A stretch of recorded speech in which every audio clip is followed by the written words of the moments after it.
Hello, it is time for my devotional talk. Hope you're having a good day wherever you are. Um, we're working our way through chapter 5 of Proverbs, and we're on verse 3 today. Before I read it, just a little reminder about the verses that come before this. We've started a new section. This section is going to talk a lot about um, marriage and being faithful to your wife. It's written to a young man, so it's being faithful to your wife, but it applies both ways.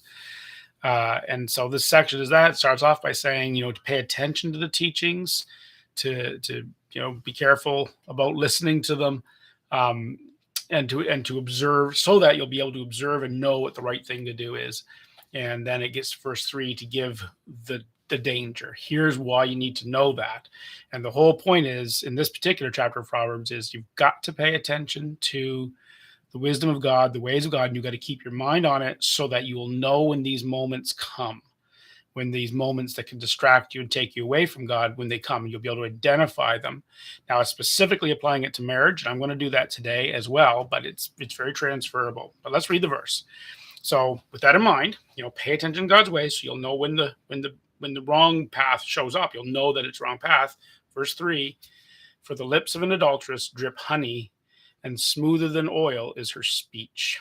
So the idea here is there's going to be this person trying to tempt you away from the right path, and the words, the temptation that's going to come is like dripping with honey. It's just sweet to listen to. It sounds so good, sounds so right, feels so good, feels so right.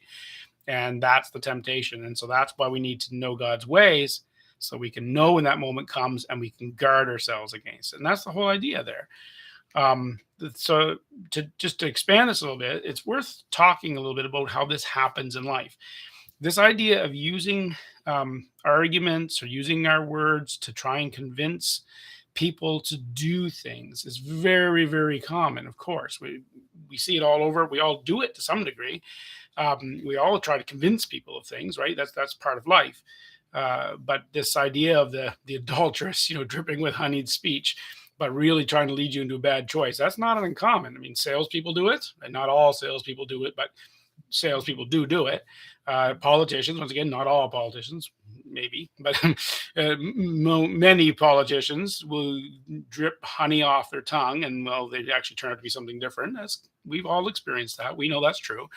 But so do other people. Basically, anybody that wants you to join a cause, you got to be careful, because they're not going to tell you the detriment. They're only going to tell you the part that sounds good. And so there's this natural thing, and there's a fine line in life between someone just simply trying to influence you properly and positively, or someone trying to manipulate you. And there's a fine line between those two.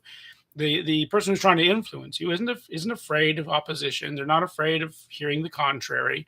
The person trying to manipulate you usually tries to hide those things, and usually just tries to tell you what you want to hear and draw you into a decision without giving you the full facts.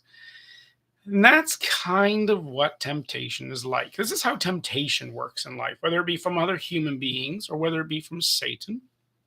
Temptation works this way. Basically taps into some desire you have, something inside of you that would want something. And it tries to convince you to take this action to achieve this desire.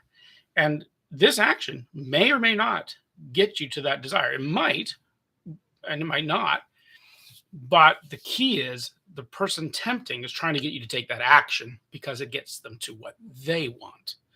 And you are being manipulated by the temptation to get what you think will be the outcome that you would like to have. And so it all centers around your desires. It plays off of things you want.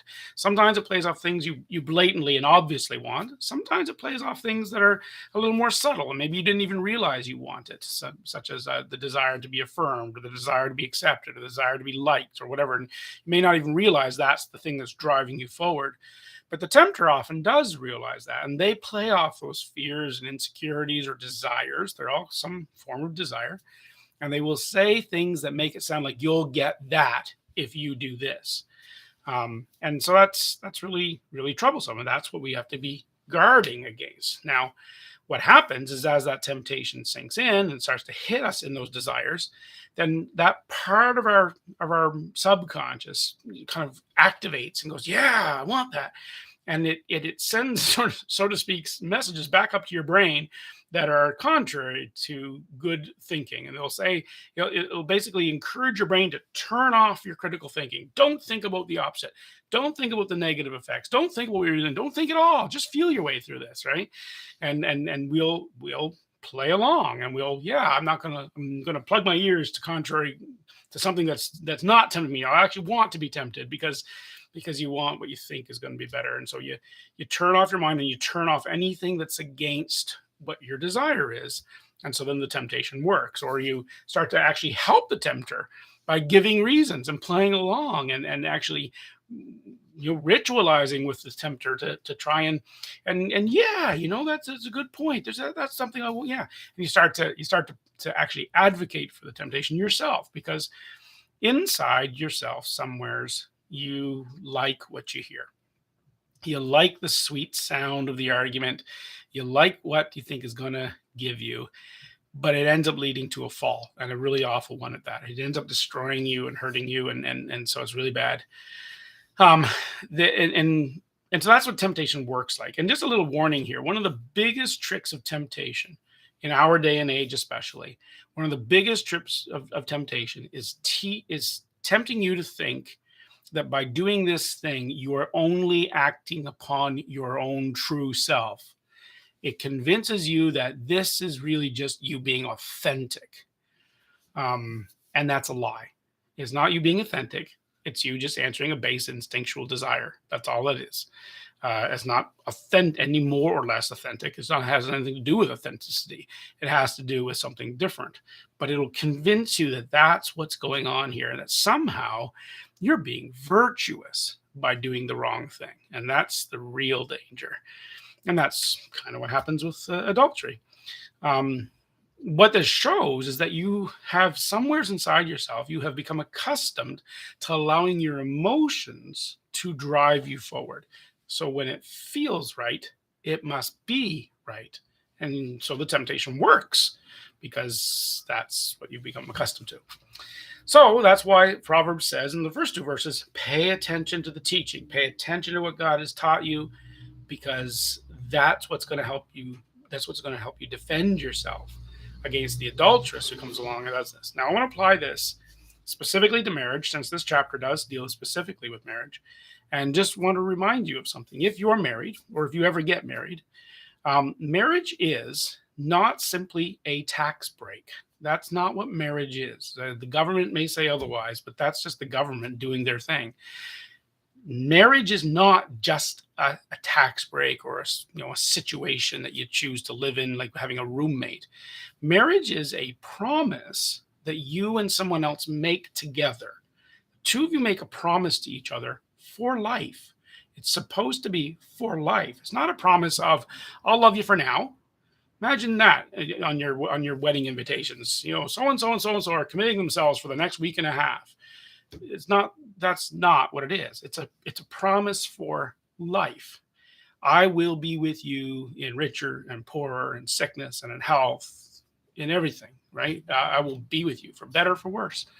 I will stay with you for life.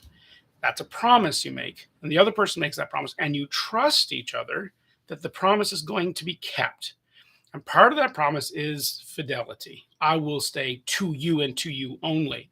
And we will be an exclusive relationship for one another, for life. And that's what marriage is. Now, adultery comes along, and there's the temptation to commit adultery occurs in your life. There's something to challenge you. And it may not be adultery. It could even just be other things that tempt you to break that promise in other ways. But adultery is one of the more volatile ways. So just dealing with the idea of adultery, along comes the temptation to be unfaithful to the person you made the promise with. And that is what this is specifically talking about, that kind of temptation. When that happens, basically what you're doing is you're deciding, if you decide to follow that course, you're deciding to not keep the promise you made, to break the promise you made. And the tempter is trying to get you to to do that. Now, that's not what they're going to say. They're not going to say, oh, I want to tempt you to break your promise. No, what they're going to say is, look at all the fun we can have. Look how much we love each other. Look how good it is. And you're really supposed to be with me, and whatever they say. And the temptation will be to get you to break your promise in order to get something you desire. And that's what this is talking about. Don't listen to that person. The person following God learns the wisdom of God and learns to pay attention to the wisdom of God so that they can have discretion and they can speak truth. And when that moment comes and something tempts you to do the wrong thing, you're able to go, aha, this is that moment. This is a temptation to be ungodly. I won't even listen, because the temptation is going to sound sweet, but you got to say, I won't listen. And you got to push it off. And you remind yourself, I made a promise. And you remind yourself, adultery would be wrong. You remind yourself, adultery makes me a liar. Adultery ultimately kills my soul. It really does. It harms me to the core. So you remind yourself of those godly truths, and you don't listen to the adulterer. What the adulterer would have you do is forget those godly truths and stop listening to them and only listen to her, him, or whatever the case is. So that's the idea here. So if you have a marriage, always remind yourself of that. But this is transferable to other things as well. Any temptation in life, anything you have a commitment or an obligation to, this is the same procedure. It's just particularly potent with the area of marriage because marriage is a core spiritual thing that God gave to humanity. And God places a special emphasis on marriage. And so it's an area of particular vulnerability. If we're not careful, Satan will use that as a way to bring us far from God. Because see, marriage was given by God as a symbol. Marriage was given to society by God as a symbol of the union we're supposed to have with him. And so if Satan can mess that symbol up, then he will. And he'll use you to do it if you let him. So here's the lesson for today. Guard your marriage. Guard your honor. Don't listen to the temptation, as sweet as it may sound. Instead, shut your ear to it and listen and remind yourself of the truth and pay attention to observe the truth, as verse 1 and 2 said to do. Observe the right and wise way. That's the lesson for today. God bless you. Have a great rest of your day. And Lord, help us to do this. I pray, God, that you would help everyone to do this. Lord willing, we'll see you tomorrow for our devotional.